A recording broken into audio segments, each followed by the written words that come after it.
Go. So what happens in fertilization, well, you first have the mature ovary, and that's made of cumulus cells that surround the ovary. The zona pellucida, which is like outside of the ovary, and it's like a barrier, and then the cortical granules that are inside the ovary. And so the first thing that happens is the sperm, which is made, or well, it's a sperm, and it burrows through the cumulus cells and reaches the zona pellucida. And then the second thing that happens is this the zona pellucida, or is it the? It's like in the between. dash line. Oh, okay. Yeah. So it's in that area. Yeah.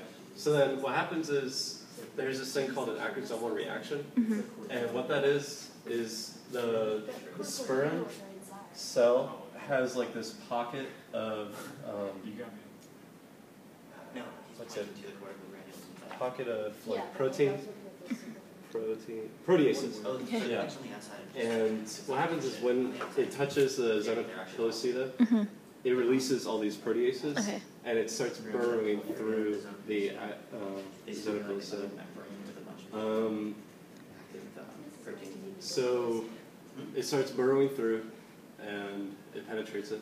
And then the next major thing that happens is the fusion of the plasma membranes of the embryo, or the ovary and the sperm. And once they fuse, they do this whole reaction. There's a whole signal transduction pathway that occurs. Do we need to know it? Yeah, and actually, I'll draw that later. Okay. Or, well, that was on the last exam. I'm not too sure how exactly you have to know it, but I'll draw it next.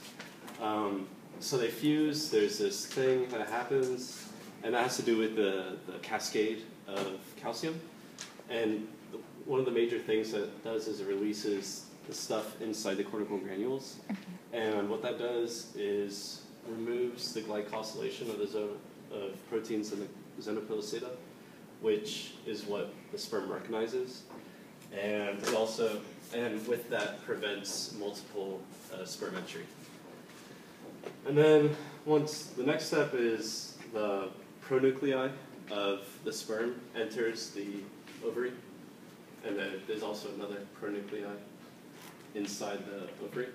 And once that enters, then the second polar body forms, and that's what turns what was originally 2N inside the ovary into 1N. And so the two 1N nuclei fuse to make a 2N embryo. Okay. And then that's it, like, for fertilization.